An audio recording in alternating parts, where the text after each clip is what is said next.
Bon, je suis franc avec vous, je n'ai pas vu Mickey 1, ni le 2, 3, 4, 5, 6, 7, 8, 9, 10, 11 ou 13, 14, 15, 16. Mais je vais quand même vous parler du 17. Mickey 17. Pas un film Disney, hein, non, c'est un film Warner. Générique ? Soit on meurt en héros, soit on vit assez longtemps pour se voir endosser la peau du méchant. Pour ce genre de choses, il existe des hommes comme moi. Il t'arrive de saigner. Vous pouvez respirer. Vous pouvez cligner des yeux. Vous pouvez pleurer. Ah, m'a ramené le conduit, celle-là. Maintenant que j'ai votre attention, Accroche-toi, petit. Salut à tous, c'est Fab et des Garmat sur ma chaîne, amis du cinéma, j'espère que ça va, amis des plateformes, j'espère que vous avez la forme. Aujourd'hui, on va parler de science-fiction de Robert Pattinson, parce qu'au cinéma est disponible Mickey 17. Du coup, alors qu'est-ce que j'en ai pensé? Oui, science-fiction, donc on embarque dans l'espace, quoique il y a bien une origine terrestre là pour ce film de science-fiction. Donc on apprend tout de suite que notre Robert Pattinson joue le rôle de quelqu'un qui, en gros, il s'est porté volontaire pour se faire copier et recopier, oui, comme cloner, ouais, ça fait un peu ça.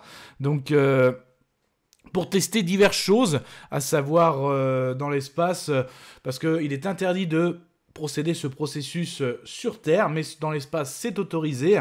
Donc oui, on parle carrément de... Ils disent pas le mot, mais ça peut faire penser à du clonage. Donc par exemple, ils vont le tester sur un gaz, il va mourir, mais dès qu'il meurt, on le réimprime, c'est comme ça qu'ils disent, et en plus, c'est vraiment poussé parce que l'imprimante, il l'appelle comme ça, quand il ressort, des fois comme une vraie imprimante, il y a des à-coups au niveau du brancard, donc c'est vraiment impressionnant, et puis il y a même... on va dire que son esprit, ses souvenirs, c'est dans un espèce de disque dur.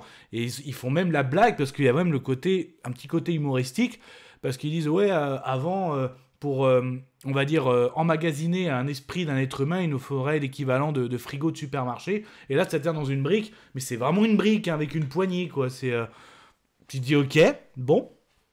Ça paraît intéressant, là c'est vraiment pour se dire, voilà, t'es dans un film de SF, de science-fiction, et donc effectivement ils l'ont testé sur du gaz, sur des virus, et à chaque fois il meurt, donc, et ils le réimpriment, donc c'est pour ça que Mickey, donc du premier jusqu'au 17e, et là le 17e, donc là ils arrivent sur une planète que justement elle a pour objectif d'être exploitée, cette planète, et en fait il y a des êtres qui vivent, hein, je ne pourrais pas les décrire, c'est extraterrestres, hein, qui vont nommer les rampeurs, parce qu'effectivement ça rampe, on sent qu'il y a comme une colonie, comme des petits rampeurs, il y a comme une maman on va dire, hein, comme une reine. Et à un moment, il tombe dans cette grotte et il pense qu'il va se faire bouffer. Tout le monde pense qu'il va se faire bouffer. Donc le 17 veut mourir. Tant pis. Demain, tant pis. Hein, demain, on va imprimer le Mickey 18. Et en fait, il a survécu parce que ces espèces de bestioles, au contraire, ne l'ont pas bouffé. Ils l'ont même sauvé. Mais quand il rentre, il s'aperçoit qu'il a été encore photocopié, donc là il se retrouve avec son double, mais par contre on a le droit de recopier, on a le droit de refaire, de réimprimer, mais on n'a pas le droit d'en avoir plusieurs vivants en même temps, donc ça va créer des conflits, même si à un moment ils veulent se dire t'es le 17, t'es le 18, moi je fais les nombres pairs ou impairs, parce qu'on lui faisait beaucoup travailler, voilà, et même à un moment par rapport, il a une vie amoureuse, tout ça, donc ça part, voilà un petit peu comment part ce film. Mais je tiens à vous dire, moi j'ai pas du tout accroché. Si je retiens un point positif, c'est la presta acteur au niveau de Robert Pattinson. Parce que voilà, quand il fait ses crises, entre le 17 et le 18, il interprète vraiment bien. Là-dessus, il y a rien à dire. Mark Ruffalo, hein, c'est lui en gros qui exploite tout ça. Enfin, c'est l'acteur qui joue un rôle de celui qui exploite tout ça. Il est bon, mais pareil, ça part dans des délires que moi j'ai pas forcément accroché.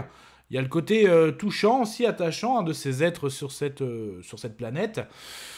Mais après, voilà, non, j'ai 2h20 aussi, j'ai quand même subi. Moi, j'ai subi, voilà, donc... est-ce que je conseillerais ce film ? Non, parce que moi, mais ça reste que mon propre avis. Il y en a même qui me disent que un bon SF, c'est quelque chose, on comprend pas trop, tout ça.